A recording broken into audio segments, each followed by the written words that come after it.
Welcome to the Holistic Half. I'm your host, Sevi Cardosi, and today we're going to be talking about understanding EMFs and wireless education. Joining me in the studio via Skype from Ashland, Massachusetts is Cece Doucette. Cece, welcome. Thank you so much. It's a pleasure to be here. And Cece, tell us a little bit about yourself. You're originally from California, and you're doing some great work in Ashland. So I'll give it to you. Thank you. All right. Yeah, I grew up in the city of Orange back when we still have a lot of orange groves. And I went to school here on the East Coast and met my husband here and have raised my family here. And while I was supporting my children in the schools, I used to run campaigns to get a lot of technology into our schools because we kept hearing about this 21st century classroom. And we couldn't afford that in our budget. And so, we did campaigns to raise money for iPads and Chromebooks and smart TVs and infrastructure and all of what we were hearing we needed to have successful children launch out into the world. So then one night at book group, a girlfriend of mine who's an electrical engineer mentioned that there could be something biologically hazardous with wireless. So I began to investigate. And what I found is that there are literally thousands and thousands of studies, peer-reviewed, published all over the world showing great biological evidence of harm. And there's a wonderful report that a lot of our scientists and public health experts put together called the Bioinitiative Report. And when you take the time to look at the table of contents, the summary of key scientific evidence is that there's damage to sperm and reproduction. And that's the set of studies that got me on my feet, because I read the actual scientific literature that said if you take male human sperm and expose it to a laptop with the antennas on, it changes the DNA, slows the motility, and causes far fewer sperm to be viable in just 4 hours. I know, and I had just bought my high schooler a laptop, and of course, where is she using it but right there on top of her reproductive organs? So that's what encouraged me to stand up and say to my schools, hey, I think we have a problem here. And I fully expected they would say, yeah, we know the kids are protected, the staff is protected, but not one single person in my school district had ever heard that there was biological risk. I asked our IT director, and he was a friend. We had run all these campaigns together.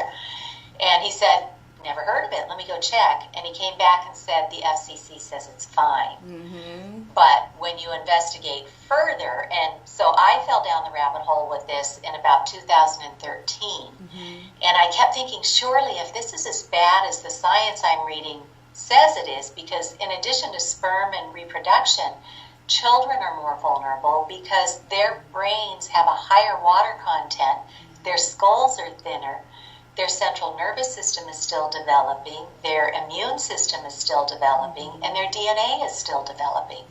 So children are definitely more vulnerable. They absorb more radiation than you and I, and it's certainly not good for you and I.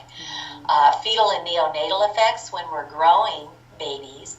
I see women sticking that iPad or their cell phone right on the bump, and they have no idea that one cell phone has 5 or 6 different antennas in it, constantly pulsing for a handshake with a nearest cell tower or router. Or in the bras and guys in their pockets. And you're right, and the American Cancer Society reports doubling and quadrupling of colon and rectal cancers among young adults, because where's everybody storing their devices, like you say? And breast cancers for both men and women, for girls and women sticking them in their bras, and men putting them in their shirt pockets or their suit pockets. It's way more than our natural environment of EMS. Now, I looked into this a little bit because I work in the radio station all the time, at the television studios, and constantly on my computer doing website design. And I noticed, fatigue would kick in and different things. But when I looked online, it was very hard to find any local studies with our government. Right. Well, I kept thinking, surely somebody's got our back on this. And I, for 2 years, was the only person I knew who could talk about this. And then in 2015, Harvard University's Law School Center for Ethics put out this report called Captured Agency, how the FCC Commission is dominated by the industries it presumably regulates. And what I learned in there is that the industry has known about these biological hazards for decades, but they are deploying the big tobacco playbook in which if you can create, if you can suppress evidence of harm, and if you can come up with studies of your own that show no harm, then the public will continue to buy your talk. Yeah. So your mission now is to get that education out there, because but we're at a different point in time. So this year, in 2018, the U.S. National Toxicology Program is about to release a really important study. So they started a series of studies about 10 years ago, expecting to prove that cell phones were safe, because that was the common technology of the day. And instead, in 2016, they did their very first set of analysis on this study, and they found statistically significant DNA damage, brain tumors, and heart tumors, among other findings. So this was in 2016 in the spring. And so they told the FDA, which commissioned this study, they told the FCC, which governs our country's radiation exposure levels, and they tried to tell the public. But you or I never heard about this in mainstream media. And when you turn on your radio or your TV, whose ads do you hear? All wireless industry, right? On the way here, I just saw one for 5G, which is coming too, and I was curious about that, because we can't turn that off. It's like our meters at the houses with PG&E and the water meters I know they want to go digital with, so they can read them without manpower on the ground, which makes sense. Right. Yeah, it's a cost save, but they haven't taken into consideration the health costs with this. So in 2016, when they started doing the analysis, learned how toxic this was, tried to tell people, within 3 weeks, the former chairman of the SEC, rather than invoking the precautionary principle to protect us, went and got approval for 5G technology.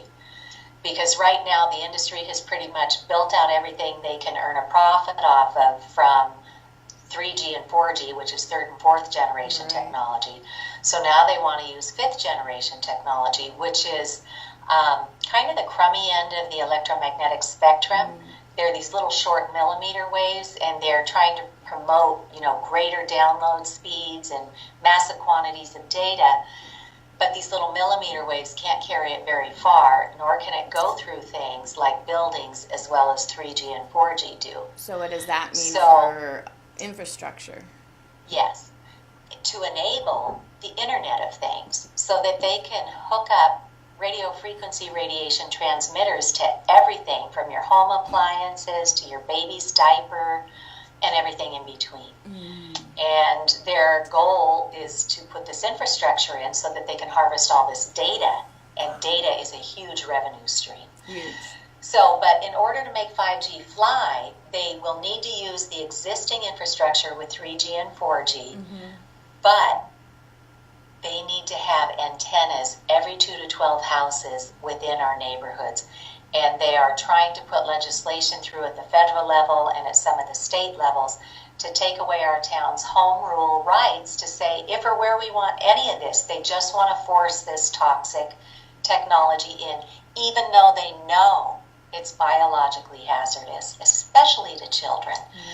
So, but I'm hoping that with this National Toxicology Program study that's supposed to be released this fall, there was a 3-day unprecedented peer review at the National Institutes of Health this spring. And by the end of the 3 days of all world experts testifying on this, they voted at the NTP that this is a clear carcinogen.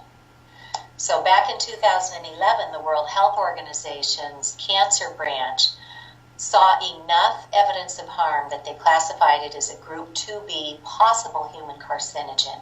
But since 2011, we now have many other studies done, and we now know it is a clear carcinogen. So we need to stop what we're doing and certainly not introduce any more infrastructure We need to address what's already there. And other countries are way ahead of us. France has already put in a national law to forbid wireless radiation around nursery schools, preschools, kindergartens. Oh, good. And in the upper grades, the status quo is everything's off. Right. And you only turn on wireless when you need it. Whereas in our country, the industry just keeps pushing all Wi-Fi all the time. Right. So for an example that helps to bring this home to people, anybody who's with us and watching this, if they have an iPhone, pull it out and go into settings. And then just remember the acronym GAL, like there was a GAL on this program. So once you're in settings, you scroll down just a little bit to general, that's the G. Hit that, and then up at the top you'll see about, that's the A. Hit that, and then scroll all the way down. And at the bottom, second from the last, you'll see legal. So GAL for general, about, legal. And in the legal, at the bottom of that, you see RF exposure, which is radio frequency radiation, or two-way microwave radiation, that the industry politely calls energy. And in that fine print, it tells us a couple of really important things. One, keep this device X amount of distance from your body, or you're going to exceed the FCC limits for public radiation exposure. And two, use a hands-free option, or just by holding that device in active mode, you're exceeding the FCC limits. Just by holding it in your hand. Exactly. And who would know that that one device, when it's in active mode, has an individual cell antenna, one for Wi-Fi, one for Bluetooth, one for locator, one for cellular data, Wi-Fi, Bluetooth, and there's also a hotspot in there now. They're using us as their network, right?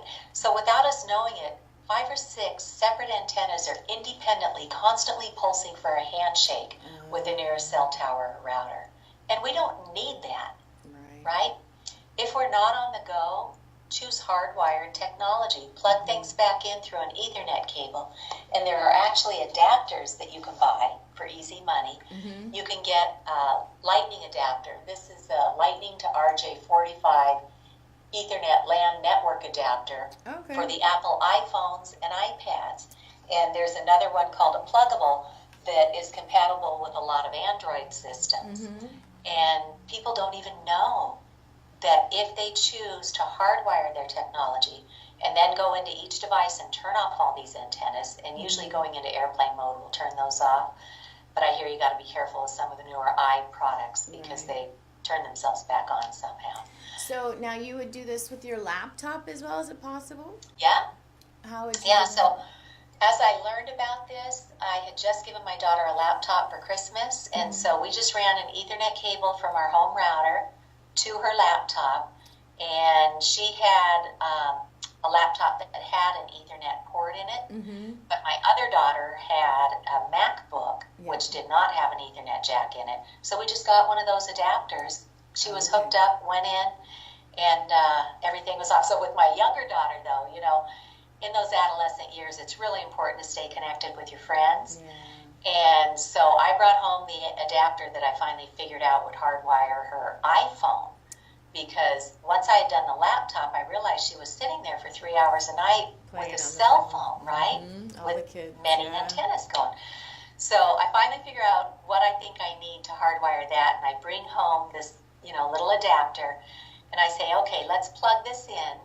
And, you know, teenager, she's like rolling her eyes at me, right? But I said, humor me, plug this in and do something that you would normally do. And I said, plug it in and then go into your settings and turn off all the radiation antennas. And so she did, and she said, wow, it's so much faster. Oh, cool. Yeah, because Wi-Fi technology is kind of crummy technology. They promised us all these great things, but you get an unreliable signal. Your data is much slower. And then when you hardwire, you get this totally reliable signal, and your data flies. So she was really keen on that. And then as it kind of sunk in, she said, so if I'm doing texting and looking on the internet using the Ethernet cable, does that mean I'm not eating into my data plan? And I said, that's right, because if she goes over budget, she pays out of pocket, right? So that was a selling point for a teenager. But yeah, it's, it's a lot to get your head around because we've all adopted this so thoroughly. It's But in our nature now. Yeah. Yeah, what you do, the solutions are to control what you can in your own environment. And my local cable station was very kind to come to my home, and I did a walkthrough with a meter that measures microwave radiation. Oh, wow. And we have become the first in the United States to get a grant to put one of these acoustimeters on loan in our library. Very cool. And so when I turn it on here, you'll see there's just a little green flicker at the bottom. Yeah. But if I were to turn on my wireless antennas, it would be flying off the charts into the red zone. I watched the YouTube where you were talking to your local government about the issue. Yes. And when you turned it on and the gentleman brought his cell phone to it, just started going crazy. Yeah. That was the chairman of our Board of Health in my town. And he has a son who's autistic. And we know scientifically that electromagnetic radiation or microwave radiation ties deeply into what's going on with autism right now. So he was very keen on learning this. Wow, that's great. And you bring up a good point. If anybody just goes out to YouTube and types in CC Doucette, then they can go ahead and look at a lot of the videos that we've done to try and educate people. And that Board of Health one is only 24 minutes long. And then under it on YouTube, there are great links to go in if you want to dive into the science, or if you want to go take a course for a half an hour, or have your schools take this course and train everybody. That's great. I've helped to establish a nonprofit out of the United Kingdom with some partners over there, and one of the world's leading scientists out of Finland and Sweden. We've distilled all this down into a half-hour course that teaches you the science, the risks, what other countries are already doing to protect their population. And it kicks out a tip sheet in the end that you can walk around your house or your office and go, oh, gosh, I never thought about that baby monitor being right there next to my baby. Or my kids using the Wii, or that router that might be right underneath my living room couch or sitting on my desk, constantly pulsing microwave radiation. So there's lots of ways to learn. And those are the things you can control. Now, how about how about some of the situations that are coming along, like say the 5G? What can people do with their local communities to try to protect themselves from having that infrastructure bombard them with the EMFs all the time? Right. I think the first thing we have to do is become educated ourselves, know where those resources are, and then go out and start educating our community. So, for example, when I raised this issue with my schools, not one single person in my school system understood that there were any kind of health risks to wireless radiation. But when they read that fine print we discussed, I think they had a big legal uh-oh moment, because they knew they had given the children and the staff these devices with no safety training, because they didn't know they needed to, right?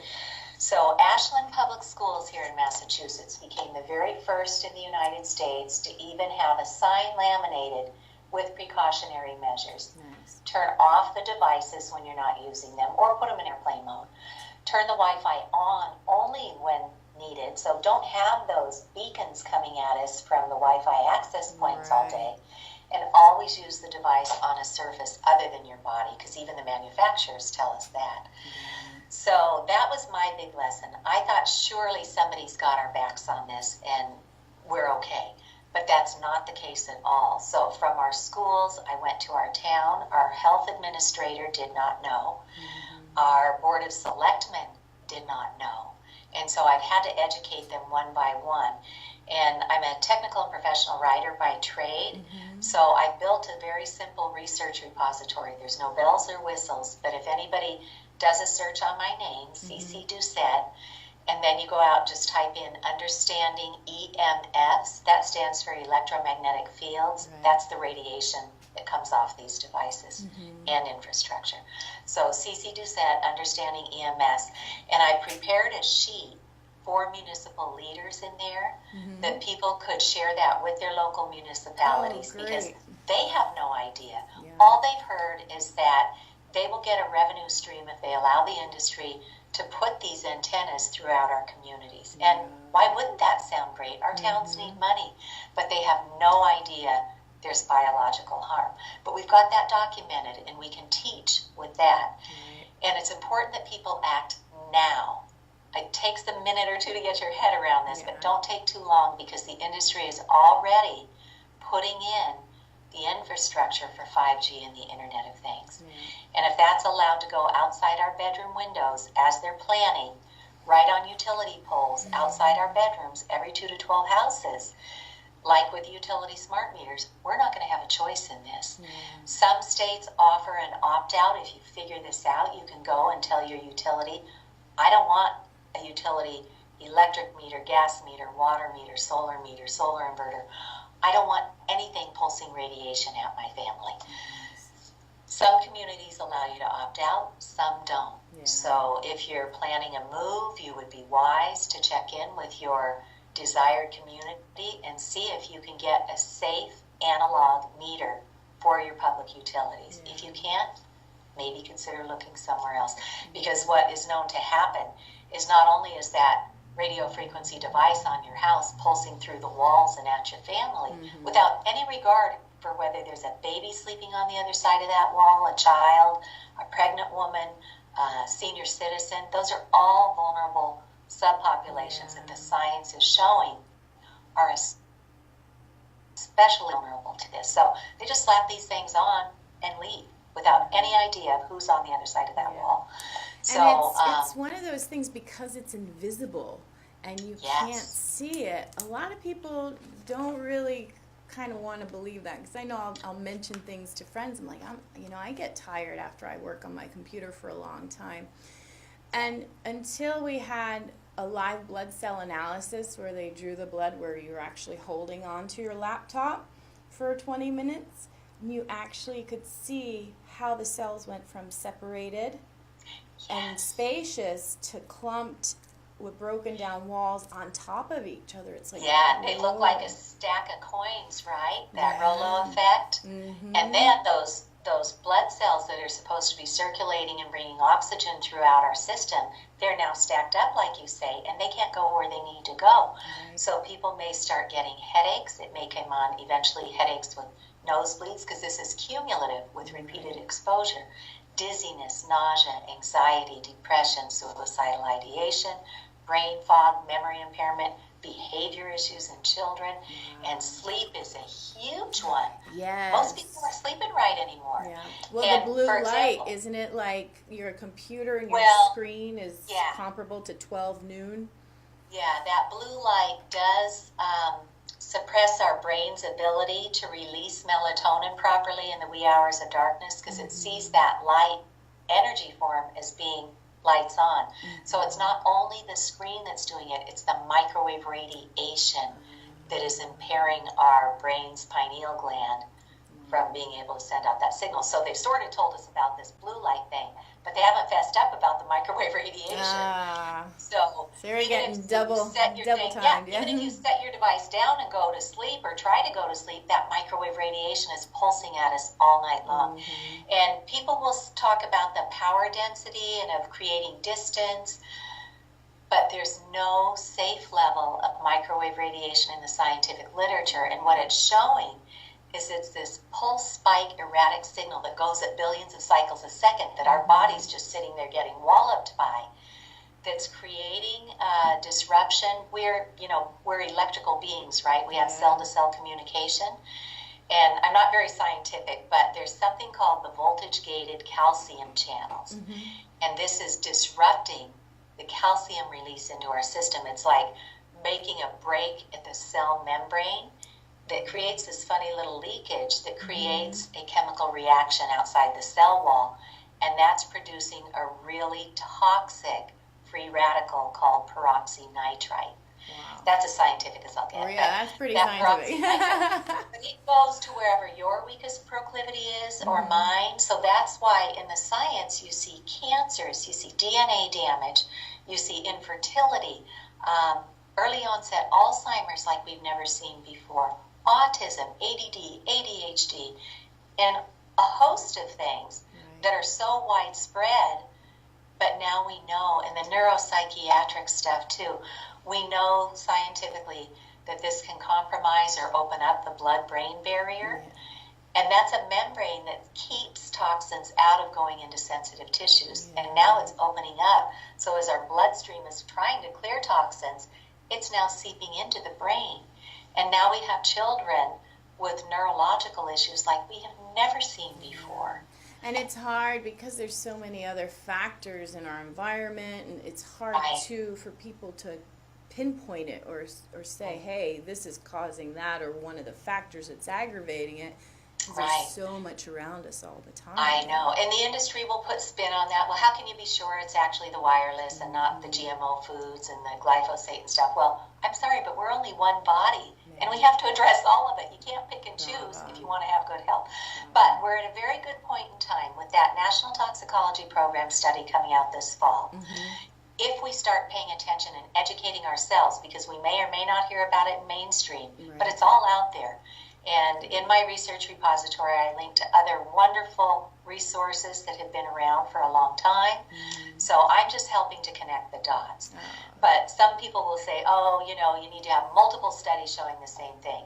Well, right on the heels of that NTP study, the Ramazzini Institute in Italy, which is a cancer institute, published another major finding.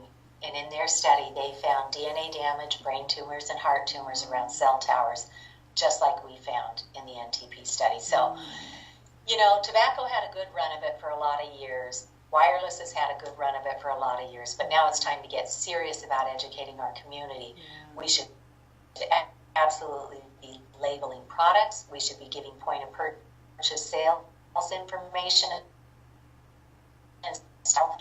And here in Massachusetts, after Ashland rolled out their best practices, I wasn't convinced that they were actually doing what that sign said, because they're waiting for higher authorities to advise them what to do, because we're such a top-down school structure. So I went to my senator, who I had had the privilege of serving alongside in our education foundation for years, and she is an excellent public servant.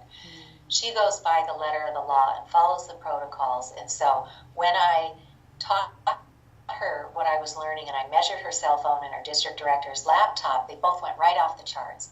So Senator Spilka assigned me to a lawyer in her office. We crafted a very simple bill that says, let's get the right people at the state level to the table and address this. So we don't have a lot of time for the history of the bills here, but we started with one bill to give people a smart meter opt-out choice. And then my bill was introduced. And then we now have two bills from Senator Julian Sear that would give people the right to know. And those were assigned to the Joint Committee on Consumer Protection. And when they investigated, they wrote their own bill from the entire committee. So that was phenomenal. That just came out in April. A school teacher got very ill from her classroom being right next to one of the main control rooms at her high school. So she got walloped with all these electromagnetic fields to the point where she's now unable to teach anymore. So she worked with her senator and introduced a bill to get Wi-Fi out of our schools, and also to get the medical community trained, because a lot of people have all these symptoms. They go to their doctors, the doctors run the test they know to run, but they have no idea what's causing this. So, and to get insurance to cover it, because when you go down this trail of getting ill, you go through doctor after doctor who can't figure it out. You wind up paying out of pocket to go to a specialist, many specialists, tens of thousands of dollars worth of your hard-earned money, and you may have lost your job because you're too sick to be able to function in a regular workspace anymore. So we're now leading the nation with 9 bills here in Massachusetts to try and get this out to the public and to start fixing it. So we have to learn to control what we can, where we are, protect your sleep above all else, turn everything off tonight, unplug your routers, anything that's got Bluetooth, turn it off, any kind of a personal device, put it in airplane mode, and don't charge in your bedroom. So that's what I was going to ask. If you take your phone and put it into airplane mode, that covers you.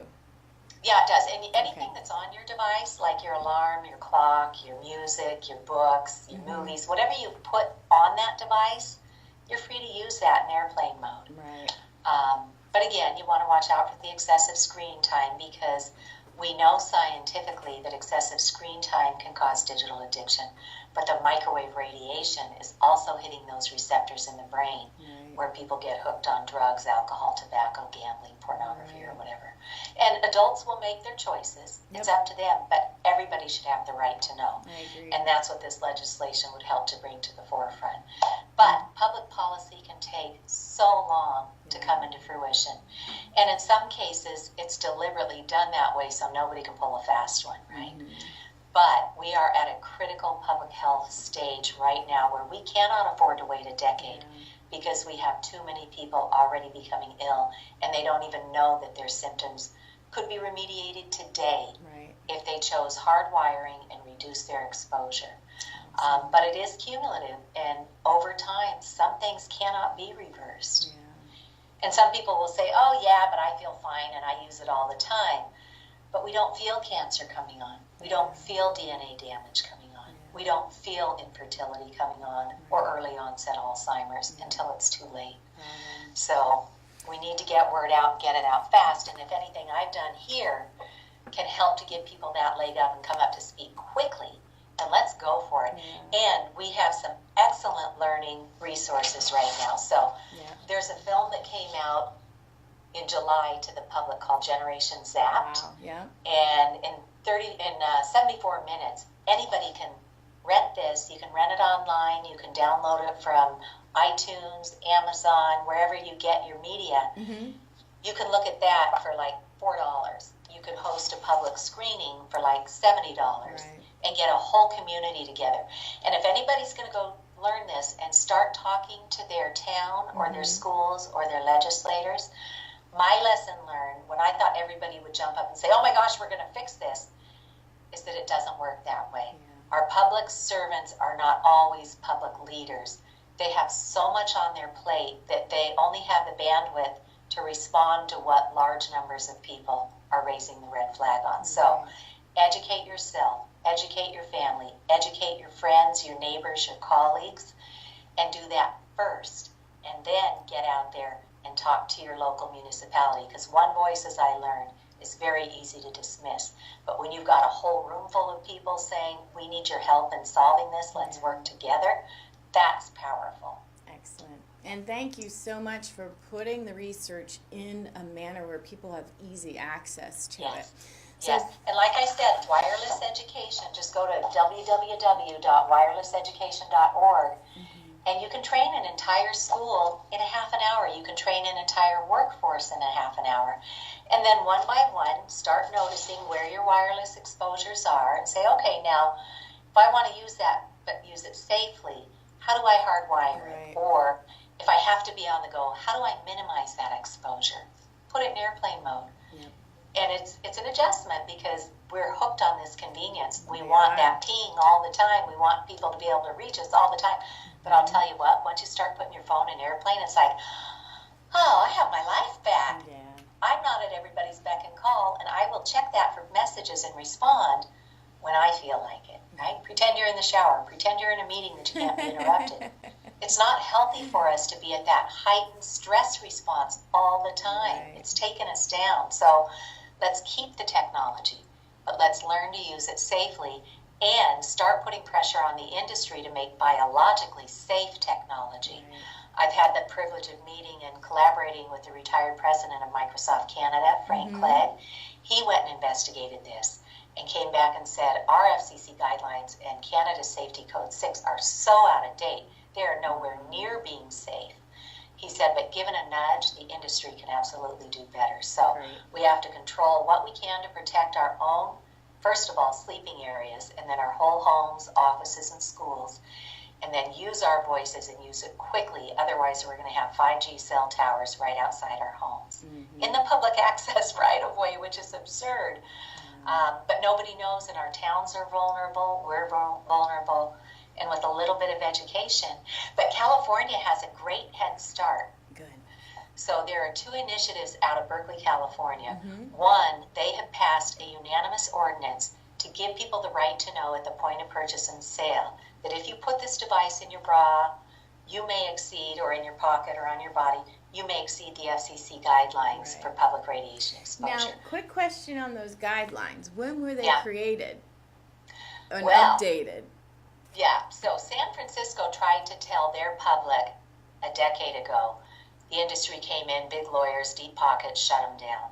Berkeley decided to do it again, but learned from there. At that point in time, the industry could still spin the science enough to create doubt.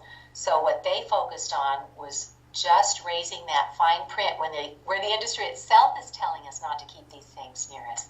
Right. So Professor Lawrence Lessig out of Harvard, Larry Lessig, he pro bonoed for Berkeley and guided them on this legislation. Great. And Berkeley passed it unanimously. And then, as expected, the industry showed up and brought them to court. And they've done this 3 times. They've lost all 3 times. They sent it up to the Supreme Court to see if they would listen to it. And the Supreme Court turned it back to Berkeley and said, you guys, look at this again. And Berkeley stood firm and said, we are not backing off of this ordinance. So we'll see if the industry just leaves it alone or if they come back and try something else. But they're trying to tell us that this is an infringement of the industry's First Amendment rights to raise that fine print to the point of purchase and sell and actually tell the public that that's there. They say that's an infringement of their First Amendment rights. But it's their But own the words. other really great thing that happened, and I love that you asked, when did this start happening? Back in 2009, when San Francisco was investigating this, the California Department of Public Health began investigating, and they saw enough evidence of harm at that time that they wrote a public health fact sheet on cell phones in 2009, but it never saw the light of day. Yeah, I've never seen it. No. And so Dr. Joel Moskowitz, who's in the School of Public Health at Berkeley, he knew about that fact sheet, and he kept putting in these Freedom of Information requests, and they would refuse to give him that fact sheet. So he got a lawyer at Berkeley to pro bono for him, and he sued the California Department of Public Health. And, it's been years, so they have new people in place now. And the court ruled that they had to release that and get it to Dr. Moskowitz, right? And they put this big red stamp on it saying, not for public, release. And the judge told them that's not allowed, so they had to take that off.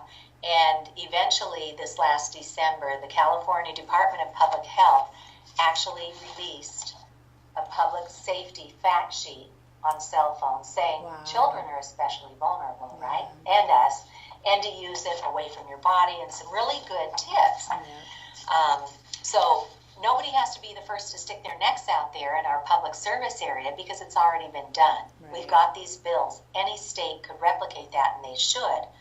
But it takes the public getting educated, setting up meetings, educating them, showing the examples we have, and building from there. So and teaching the children, you're so right on. I can't tell you how many times I see little ones, 3, 4 years old, addicted and this close. And I'm like, your eyes. But now it's even more so after Or you go into a restaurant and there's a whole family sitting there with everybody on their own devices. So in addition to the biological effects, psychologically, our child psychologists are showing us that this shallow space in front of a screen is preventing our children from properly developing the neurotransmitters in their brains to become a proper human.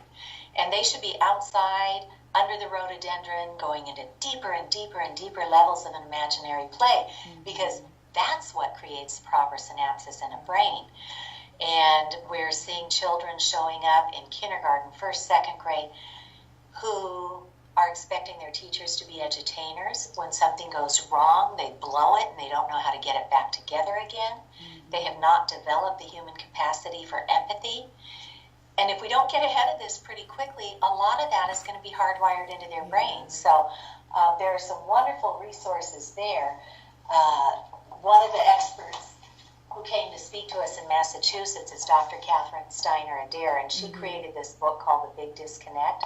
She takes us through parenting now at every stage of childhood development, all the way up through high school, and what technology in excess is doing to our families. Dr. Victoria Dunkley has done an excellent book called Reset Your Child's Brain, and for those families who already have digital addiction, she has a 4-week protocol to get you out of it. That's cool. And it's phenomenal. Very so the first week you kind of get everybody around your child educated. And then you create a plan for the next 3 weeks of what you're going to do to keep your child otherwise engaged, and give them downtime, give them private time to have with their thoughts, and they don't have it anymore. It's all everything online. So there's great solutions out there, but we all have to take personal responsibility and create enough of a voice. So educate at the grassroots, do what you can here, educate with your public servants, and meet in the middle. It's that hamburger approach, right? There you go. So we're at a good point in time, but if we don't get on our feet and start acting very quickly, we're all going to find ourselves with a cell tower right outside our bedrooms, and we are going, our world scientists are calling this the worst public health crisis that humankind has ever known, Right. and we're doing it to ourselves. Well, Cece, thank you so much for your work and your research and pulling this all together, and thank you for joining me here on the Holistic Half. I really appreciate the education. It was very educational for me, Yeah. and I'm excited to go and share this with my friends and their kids. Yeah. And I Yeah, know, sit down and watch Generations App together. It's a great way to learn. And then you have a support system built in, because we all think all Wi-Fi all the time is the way to go. So if I veer from that, we're veering from the social norm, and that's never comfortable. But if you do it together and you go at it from an open heart, then I think you'll find solutions. excellent. Well, All thank you so much. And for you watching, once again, you can learn more about this by going to www.wirelesseducation.org, or you can Google CC Doucette and understanding EMFs for that information around the specifics with electromagnetic frequency. Well, Cece, have a wonderful, wonderful evening there in Massachusetts. I see it's dark already. I know, it's so sad. Yeah, we still have some beautiful light. It's gorgeous here on the Mendocino coast. So I hope you watchers, you viewers, enjoyed this show. And thank you for joining us here on The Holistic Half. Thank you.